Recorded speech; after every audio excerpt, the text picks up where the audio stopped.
بسم الله الرحمن الرحیم. زه حکیم زاهد ابن جعفر طلحه دواخانه نوشهره کینټ نه. ډېر زیات سوالونه خلک کوي چېرې د مردانه طاقت کمیږي ولې او دا کومو څیزونو سره زیاتیږي. نو زه به تاسو سره نن په دې باندې خبرې کوم. دا یاد ساتئ چې څومره خلک هم دي او هغوی تاسو ته هغه که حکیمان وي که هغه ډاکټران وي هوموپیتیک وي چې څومره خلک هم دي او هغه ستاسو په مردانه طاقت کې کمی راشي. څوک به تا دی یاره زه به تاله د بلکل کشتاجات جوړ کړم او څوک به ته زه به دله ماجون جوړ کړم څوک به تا ته یاره موږ به د طاقت د وایټامن ګولۍ درکړو زه به تا ته فلان کیسې درکړم فلان کې. دا یاد ساتئ ړومبې دا معلومول پکار وي چې ستاسو مردانه طاقت د کمی وجوهات څه دي او مردانه طاقت ولې کمیږي. دا یاد ساتئ په یو کوی کې اوبه نشته او تا پکې جاپاني موټر ولګولو نو هغه به ته له سره وباسي. دا یاد ساتئ د همیشه دپاره چې د کومو کسانو په وجود کې د منې مقدار کم شي د منې لکه دا اوبه ډېرې زیاتې کمې شي یا ډېرې زیاتې نرمې شي نو دې سره به ستاسو په انتشار په ودرېدو کې دا کمی لازمي هغه که ستا هر عمر وي که ستا عمر 17-18 سال وي که ستا عمر 50 کاله یو که 30 کاله چې کله ستا دا د منې مقدار کم شو او اوبه دې ډېرې زیاتې نرمې شوې نو دې کې به ستا مردانه طاقت کمیږي. نو د دې دپاره بهترین څه څیزونه دي چې یاره هغه موږ وخورو چې زموږ قدرتي طور باندې مني جوړېدل سټارټ شي. نو دا یاد ساتئ که کومو کسانو ته دا شکایات وي نو چې تاسو په دغه کټ د ماسپښین په ټایم کې تاسو روټۍ پرېږدئ او په هغه ټیم کې ګازرې مولې ټیپر بادرنګ چکندر او بند ګوپي دا کچه سټارټ کې چې چا بلډ پریشر نه زیاتیږي هلکه شان مالګه او تور مرچ دا پې واچوئ او دا استعمالوئ ډېر زیات بخه کېږي.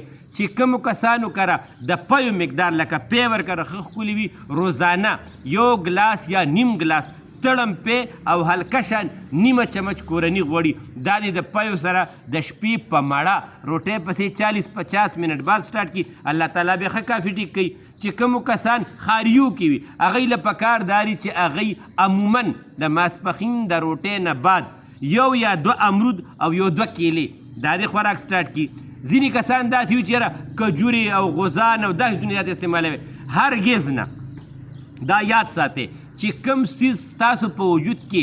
د جګر مقدار لکه جګر ټیک کوي او هغه ستاسو د معدې خیال ساتي لکه معده ورسره ټیک وي مني هغې سره زیاته جوړېږي. مخکې به خلکو غوزان او د کجوره ډېره زیاته استعمالوله د هغې وجه دا وه چې په هغه وخت کې خوراکونه یخ ډېرو نو چې کله به دا ګرم موږ وخوړه نو طاقت به سیوا شو. نن سبا وجودونه آلریډي انتهایي ګرم وي نو دا څیزونه زیات مه خورئ. په ډرای فروټو کې تاسو بادام کاجو او پستا دا زیات استعمالوئ. کله کله د شپې تقریبا یو نیمه چمچ نه لږ کم د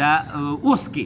دا په اوبو کې خشتي کې او دا د سحرې په نهرس کې دې سره به هم مردانه طاقت انتهایي ښکلي وي. که یو سړی دا وي چې یاره ما ته دې په دغه کې څه وښیي په